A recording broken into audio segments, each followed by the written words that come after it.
Et si tous nos plus grands échecs, tous nos rêves reportés, nos meilleures intentions qui finissent aux oubliettes, si tout ça tenait à un seul code secret caché dans un seul mot? Eh bien aujourd'hui, on va décoder ensemble une histoire ancienne qui détient justement la clé pour enfin briser ce cycle. Alors pour comprendre, on va plonger dans le récit de Pourim. D'un côté, il y a Haman. Ce n'est pas juste un méchant de l'histoire, c'est un maître stratège, un génie de la manipulation, paranoïaque au point de tout planifier dans les moindres détails. Et pourtant, à la toute dernière seconde, son plan, si parfait, s'effondre. Il se fait complètement avoir. La vraie question, c'est comment? Comment est-ce possible? Qu'est-ce qui a bien pu endormir la méfiance d'un homme aussi méticuleux? Eh bien, l'indice, il est là, juste sous nos yeux. C'est un mot qui a l'air de rien, un mot tout à fait anodin. Demain, Mahor. Il faut se remettre dans le contexte. Après 5 longues années de silence au palais, Esther a enfin l'occasion en or de dénoncer son pire ennemi. Le moment parfait. Et que fait-elle? Elle repousse. On dirait qu'elle procrastine, non? C'est fou.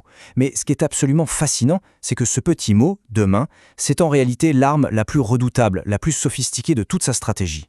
Alors voilà, on quitte un peu le mystère historique pour plonger dans la guerre psychologique. Parce que ce mot « demain », ce n'est pas juste une question de calendrier, non. C'est un véritable code. Et voilà le point absolument crucial. En disant « demain », Esther envoie un message subliminal ultra puissant à Haman.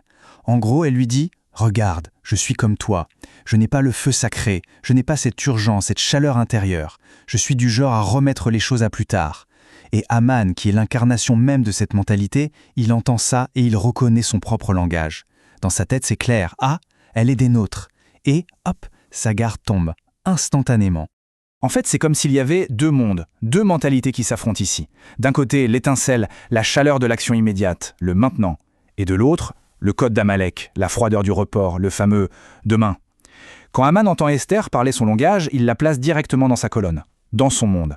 Pour lui, c'est une évidence, elle ne représente aucune menace. Elle l'a tout simplement piégée en se faisant passer pour une des siennes, en utilisant son propre système de valeurs contre lui. Brillant. Ok, maintenant il faut qu'on aille plus loin. Parce que Amon, finalement, il n'est que le représentant d'une force bien plus profonde, bien plus ancienne, Amalek. Et attention, cette force, ce n'est pas juste un truc historique extérieur à nous. C'est quelque chose qu'on a tous en nous. Amalek, ce n'est pas juste une vieille tribu du désert, non. C'est un mécanisme mental. C'est cette petite voix intérieure, vous savez, celle qui vient jeter un froid glacial sur nos élans les plus passionnés, sur notre enthousiasme. Sa mission est toute simple, nous faire douter et surtout, nous faire attendre. Et sa stratégie est d'une subtilité redoutable. Amalek ne dit jamais « non, ne fais pas ça ». Jamais. Il dit plutôt « oh, c'est une excellente idée, vraiment, mais fais-le demain ». Ou encore son mot fétiche « riga ». Juste un instant. Ce tout petit mot, c'est sa marque de fabrique. Et avec ça, il réussit à créer une fissure, un fossé entre ce que notre esprit sait être juste et ce que notre cœur brûle d'envie de faire. Ce pont, justement, cette connexion vitale entre la tête, le cœur et les mains, ça porte un nom, le da'at. C'est la connaissance qui n'est pas juste théorique, c'est la connaissance intégrée, incarnée. C'est l'alignement parfait entre la pensée, l'émotion et l'action. Et c'est précisément ça la cible numéro 1 d'Amalek. Une fois que ce pont est brisé, on se retrouve paralysé. On peut avoir toutes les connaissances du monde, mais être incapable de faire quoi que ce soit. Et c'est là qu'on trouve la première clé de l'antidote, cachée dans cette phrase un peu énigmatique d'un sage du Talmud. Qu'est-ce qu'il veut dire par là? En fait, il ne célébrait pas seulement le grand jour historique du don de la Torah, non. Il vivait chaque jour comme si c'était ce jour-là. Il nous dit que la grandeur, la vraie, elle ne vient pas d'une illumination soudaine qui tombe du ciel. Elle vient de notre capacité à saisir le potentiel de chaque instant, de chaque aujourd'hui. Bon, on a bien analysé le problème, ce fameux code d'Amalek. Maintenant, place à la solution. Voyons un peu comment cette sagesse ancienne nous donne des outils très concrets, très applicables pour le contrer. Et là, il y a un truc absolument génial. C'est le lien à la fois linguistique et conceptuel entre l'histoire de Pourim et la fête de Pessah. Le mot rametz, le pain levé qu'on n'a pas le droit de consommer, a exactement la même racine que le mot armatza, qui veut dire une occasion manquée. C'est incroyable, hein? Une bonne intention, c'est comme de la pâte fraîche. Si on la laisse traîner, si on attend demain, eh bien, elle fermente, elle lève, elle gonfle d'ego, d'anxiété, et au final, l'opportunité est gâchée, perdue. Le principe directeur de la contre-offensive, c'est donc ça, le béchipazon. Agir avec hâte, dans l'urgence. Attention, la sortie d'Égypte ne s'est pas faite à la va-vite par manque d'organisation. C'était pour nous enseigner une leçon fondamentale. Quand une ouverture se présente, quand une inspiration pure arrive, il faut la saisir immédiatement.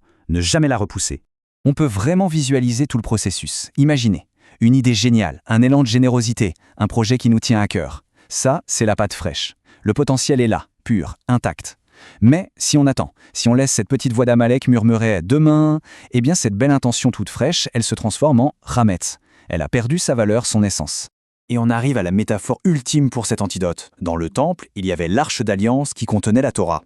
Et elle avait une règle très bizarre, unique en son genre. Ces barres de transport devaient toujours rester en place, dans leurs anneaux. Le message derrière ça est d'une clarté limpide.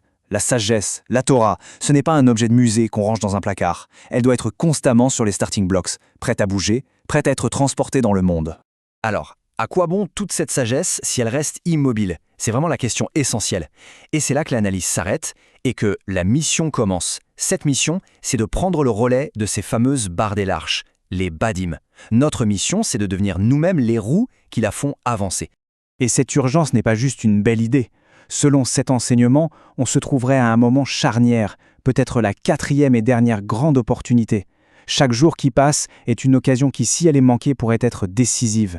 Ça ajoute une gravité, une responsabilité immense à nos actions. Clairement, l'heure n'est plus à l'attente. Tout ça, ça veut dire quoi concrètement? Ça veut dire que la joie de Purim ne doit pas rester juste une émotion qui s'évapore le lendemain. Non.